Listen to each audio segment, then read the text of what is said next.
right? First Samuel chapter 17. Let's call this one Homeless King, because for the next 7 chapters, we are going to look at the ways in which David, after this famous story of David and Goliath, is going to have a level of success that is actually going to bring him trouble. We've seen this before in men like Joseph and others, and really the nation of Israel as they were coming out of Egypt. A lot of their troubles came from the success that God was giving them, even as they were visitors in the land of Egypt. And so likewise, we're going to see this again with David and how his success leads him to becoming a homeless king, understanding that he has already been anointed. And with that, he is now going to, like we said before, have to go back to the daily grind of just being normal, since there's still a king in Israel. And it's not him, even though he's been anointed as the king. Saul is still the reigning king. And so as the anointed king who is still responsible for the sheep, Jesse's going to give him a job to do, because in this chapter, Israel is once again facing off against the Philistines, and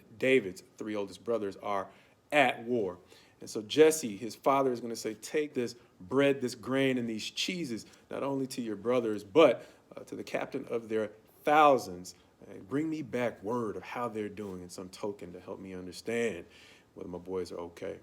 And David's going to do that. But in the course of taking the provisions, he is going to see that the army is quite frightened by the now famous Goliath.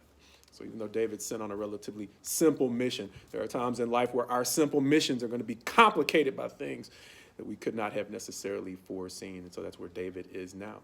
Ultimately, that is going to lead to David's success, though, because he is going to, unlike the rest of the army that's afraid, for some reason not be frightened by Goliath, because he, as he's going to eventually explain to Saul, he's been through similar situations before. See, as a mere shepherd boy, he had the choice to either allow some of his father's sheep to simply be taken off as food for lions and bears, or to chase after them and try to save them. And he was probably known as a man of valor by this time, because he made the choice to deliver the sheep from the mouth of the lion and the bear at the risk of his own life. And so now, as he's explaining to Saul why he believes he can win, he's going to draw on his history of fighting and overcoming the lion and the bear to say the same God who delivered him from those situations can deliver him from the enemy, Goliath. And so he is going to be successful. But we're going to see in this chapter how he is not just confronted with the enemy external in Goliath, but he is also going to be confronted by the insecurities of his older brother Eliab. See, by now, it doesn't say that the army was afraid of Goliath except for Eliab. And so it stands to reason that Eliab was just as frightened as everybody else in that army.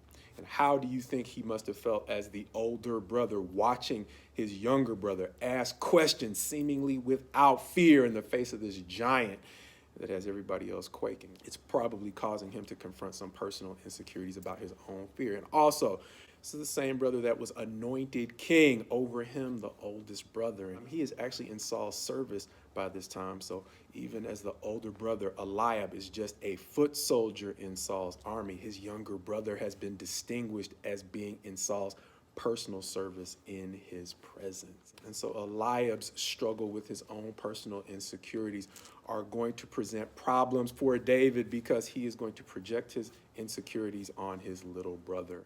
And so with that, my prayer for you is my prayer for me, that we, in dealing with situations where we actually have the potential for success, that we realize that there are going to be times where we have to overcome that internal friction before we can even get to the external enemy. And once we have overcome those two things, that we then set reasonable expectations of what success is going to look like, because these aren't the only insecurities David is going to have to overcome, because his success is going to produce more insecurities in King Saul, as we'll see in the next chapter.